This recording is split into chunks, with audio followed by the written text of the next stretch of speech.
everyone, it's Froggy, and I'm back again with another episode of Nicole. So this next cutscene takes place on November 7th, and I'm just gonna go ahead and start. I strike as soon as anthropology class is over. Hey, are you doing anything today? Darren, who's in the process of putting his notebook back into his bag, stares at me. I smile innocently at the bespectacled boy sitting next to me. I do not believe so. Why do you ask? There's a touch of wariness in his voice that is well-founded. Ever since the debacle that was the IRL meet, I've been feeling majorly guilty about what I put Darren through. I've been trying to think of ways to make it up to him, but he shot each idea down. I offered to let him copy all of my notes, or to buy him coffee every day for a week, but he always tells me, without fail, that I have nothing to make up for. However, I have a new idea now. Hopefully he'll take up this offer. The movie theater's having a special. $5 tickets for all the movies. Pretty sweet, right? It's a total steal. My, that is a bargain, especially with how pricey movie tickets are nowadays. Please don't start talking about how they used to be $50. Since you said please, I'll consider it. Whatever. Your fascination with old things aside, I was wondering if you wanted to go watch a movie tonight. Together? Together? He nearly swallows the word along with a lump in his throat. Yeah, like, I know you keep saying that I don't have to make up for how the IRL meet went, but let me apologize for it, Darren. My conscience can't take it otherwise. I'll be buying both our tickets, but it's only $10. I'm not splurging on you, so please say you'll let me take you out. You begged like that in an attempt to have me attend the meet, remember? And now it's left you feeling spectacularly guilty. Darren lets loose a quiet sigh. I have no idea which films are being shown. I'm trusting that you'll pick one we both enjoy and stimulating. Which means you'll go to the movies with me? It means I'm going to the movies with you. Yes. It worked! Finally something worked! I pump a fist in my seat before I spring up. I'll look up which movies are showing and text you a time. Let's meet up in front of the movie theater in town. An excellent plan. I approve. So it's a date then? My heart does a little ba-dump that makes me feel lighter. Let's call it a date. The implication of my words doesn't hit me until I'm back in my dorm room to get ready for tonight. Wait. Is this a date? I'm talking like a date here. The ones people go on when they think the other person is bona fide relationship material. Is that what this is? Is tonight going to be a date with Darren? The idea doesn't gross me out. In fact, it does the exact opposite.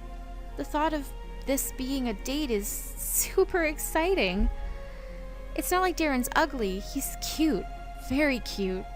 Like the way his hair gets all curly at the ends, or how he's always pushing his glasses up his nose is adorable. And the way he smiles, really small, always reminds me of the glint of a pearl peeking out through the crack of an oyster. His eyes are always so gray and expressive. His laugh makes me laugh. And the way he's so reserved and modest makes me just want to hug him. Well, crap. I must like him. I must like him a lot. Butterflies form in my stomach as I come to this realization. Well, it's not like I can do anything to stop them now. In all honesty, I'm still not sure if this is a crush or some weird sort of friend crush, so I don't want to go macking on Darren without figuring that out first. I wonder if Darren's a good kisser. No! Stop it, Nicole! Focus! There won't be a date if you don't pick a movie first. And stop calling it a date! Ugh! After scrolling down a list of showings on my laptop, I pick an animated movie with the highest scoring reviews. Break It Buster. I've had some friends say it was really good, and Lord knows I've seen enough gifs of it on Roller. Besides, it's nice and safe. A movie a couple of friends could go watch and have a good time. Ugh. Why? Why always in your undies? It's a school night, so I pick an earlier showing, at 6 in the afternoon for Darren.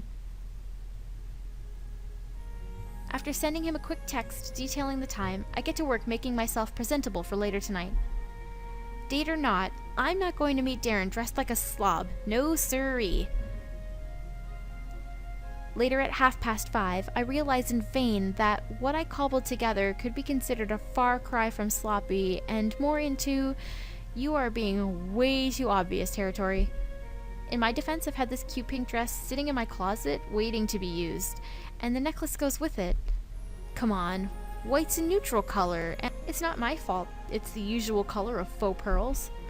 I groan as I glance at my reflection in the mirror. I look hot, yes, but maybe too hot. Maybe Darren will think that I'm aiming for something more than friends, and I'll end up scaring him off. Just tell him you had this laying around, Nicole. Yeah, he'll buy that. I walk to the cinema looking in my purse and check my phone. It's 10 minutes to 6. Man, if Darren doesn't hurry up, we'll end up with some lame seats. Speak of the bevel, my phone vibrates as I receive an incoming text from Darren. I'm at the theater. Where are you? God, did he seriously spell it like that?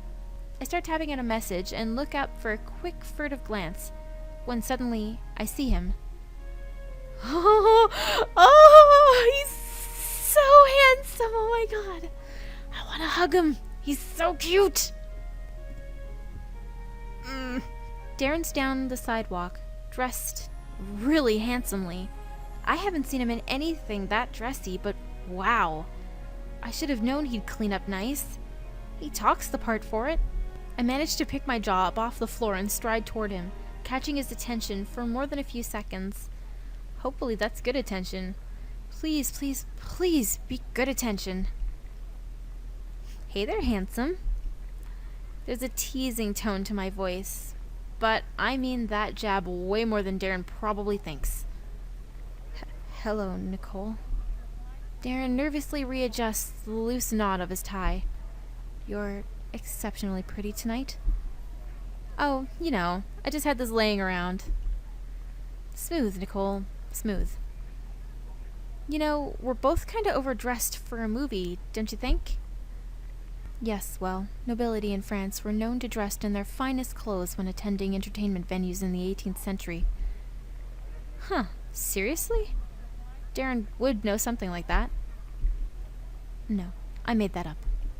I gasp in mock offense as he starts chuckling underneath his breath. Oh, you suck. I could not resist myself. The opportunity was perfectly primed.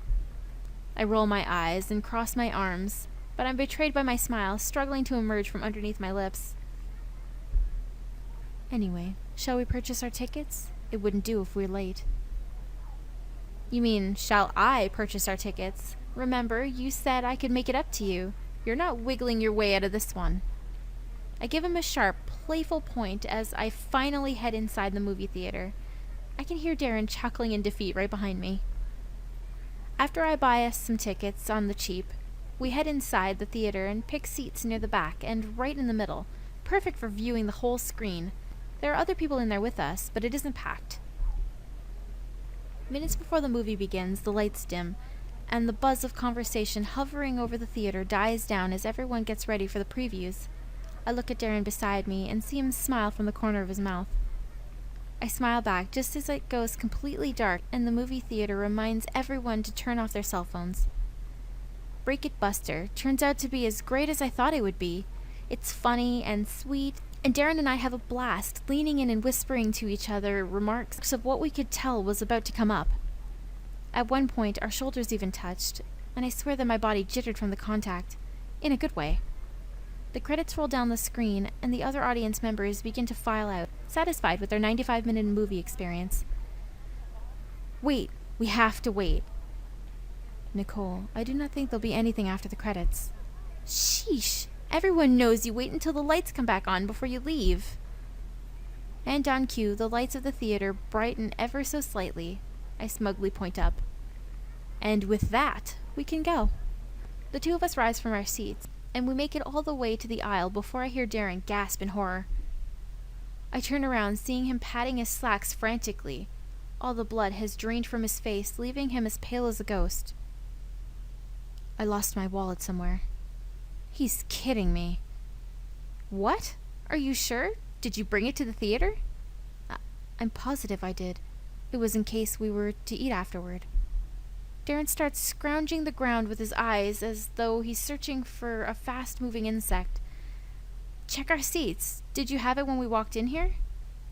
I think I did, yes. Then it has to be around our seats. That's the only place it could have fallen. Darren laments as we head back to where we sat. Oh no, I remember now. I took it out of my pants because it was becoming uncomfortable to sit on. When I did so, I placed it in the cup holder. When we reach our seats, we see that our cup holders are empty. I tiredly twist a strand of hair around my finger. Well, that would have been too easy. Maybe you knocked it onto the ground by accident. Probably. As he reaches to push up the bridge of his glasses, I notice that Darren is trembling on the verge of panic. Ugh, I hate seeing him like this. I have to do something. I place both hands squarely on Darren's shoulders to look at him straight in the eye. We're gonna find your wallet, Darren. Don't worry. I try to sound as reassuring as possible, and it seems to work. Darren's shallow breathing returns to normal. He gives me a slight nod. Yes, thank you, Nicole. I nearly lost myself again. I waggle my finger playfully. It's what I'm here for. Now, what to do? It'd be faster if one of us started looking first, but maybe we should leave this to the people who work here. So we've got 3 options. Suggest to call an attendant to help search, get on the ground and search, tell Darren to get on the ground and search. So you're going to want to pick suggest to call an attendant to help search. Why don't you ask an attendant to help look for it? Isn't that part of their job to make sure the seats are clean for the next showing? Darren's eyes widen as I point this out.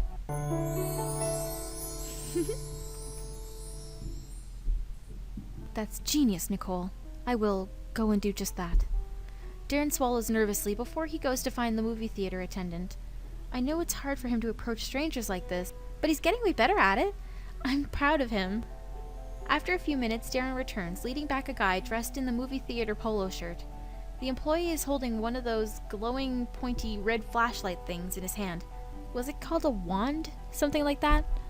I move out of the way as the attendant starts to search the row by waving his wand over the area. I have my fingers crossed, hoping he'll manage to find Darren's wallet. Unfortunately, it doesn't happen. When he returns, the only thing the attendant has to offer is an apology. I'm very sorry. I didn't find a wallet or anything like that. Are you sure? I went back and forth twice. I would have found it by now. Darren's expression has gone blank, and I know he's close to devastation upon hearing that. I know it's this guy's job, so he knows what he's doing, but I can't accept it until we've done everything we can to find Darren's wallet. I pull my cell phone out of my purse and tuck my purse under the crook of my arm. Could you please look one more time? Just to make sure. I'm gonna look at the row below. I hand my bag to Darren, who looks ruffled that I even offered to search. Hold this for me, please. Nicole, you don't have to look too. Relax, it'll be way more efficient this way, and I told you, we're going to find your wallet, even if I have to look for it myself. As the attendant starts searching the row once more, I go to the one below it and get to work. However, I soon realize there's a problem. The bottom of the seats are way too low, and I don't think my phone can get as bright as the flashlight wand. So if I want to search thoroughly underneath the seats, this is gonna be so gross. I whimper under my breath as I slowly lower myself. I'm gonna have to take like 2 showers after this, I swear. My free hand braces myself against the floor and my knees keep me upright. Okay, this isn't so bad. It's not terrible, at least. I begin to crawl down the row of seats, edging my phone underneath each one to light up the floor. I could feel bits of popcorn and candy wrappers brush past me as I keep going. But it could be worse. There's a squelch as I feel my hand press into a sticky puddle on the floor. Like that. Someone spilled their drink here. This is so disgusting. Where the hell is Darren's stupid wallet? Now all I want to do is get off this floor. I move on past the spilled soda carefully so I don't get any more of that on me, and check the seat next to it. At first it doesn't seem like anything's underneath this one, but I spot something in the corner. Hey! I do my best to peek over the top of the seat at Darren standing in the aisle. Is your wallet brown, Darren? Yes, it is. Did you find it? I think so. I struggle to keep my voice level as I stretch my arm out, trying my hardest to get my hand around the wallet. When I finally feel leather on my palm, I grab hold and yoink it from underneath the chair. Yes! Score! I got it! I jump up from the row and hold the wallet in the air like a flag of victory. Darren seems scarcely able to believe it. You really did. How did it manage to make its way under there? I shrug. Someone must have kicked it, so it fell behind the chairs in front of us. But I told you we'd find it! Oh, but, I readjust my grip on Darren's wallet. I feel some of the material stick to my hand. It might be kinda sticky. Sorry. I take a look down at my dress to see that it's covered in dust and dirt. Bits of popcorn stick to the skirt, and to be honest, I don't want to think too hard about how they're doing that. Darren notices my condition too, and his face drops. No, it's fine, but your dress is ruined. This? Oh, I'm sure it's nothing a trip to the dry cleaners won't fix. I hope. Now with that ordeal over and done with, Darren and I thank the theater attendant for his time and finally leave the theater to head outside. There are usually people out here talking about the movie they just saw, but it's empty right now. It must be because we spent a while in there. Oh well. So what do you want to do now? I don't know about you, but I'm hungry. I look to Darren, waiting for his input, but there's something wrong. Darren's staring down at the street quietly, as if deep in thought about something.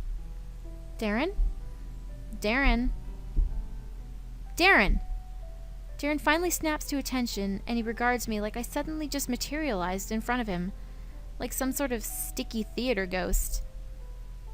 Oh, sorry. I wasn't at attention. What were you asking? Do you want to go and eat something? I'm really hungry. Sorry, I cannot. I have things I must do tomorrow, unfortunately. Oh. If you really have to go, I understand. I was just thinking we could go get a burger, something fast like that. No, I really cannot stay. Something's definitely off about Darren now. He's much more tense than usual, and his voice has gone even softer. I don't have time to question him because as soon as he explains himself, he's already walking away. Goodbye, Nicole. Oh, bye. I cheerfully wave him off, but he doesn't even look back to see it. I wonder what happened. Was it because he lost his wallet? Soon enough, Darren's gone, and I'm standing there on the sidewalk, all sticky with popcorn stuck to me. I really have to get home and change. Ick. Oh, I wonder what's wrong with Darren. I'm gonna end this episode here for today. I hope you guys enjoyed it, and if you want to see more, just click the I at the top, and don't forget to subscribe. Thank you guys for watching!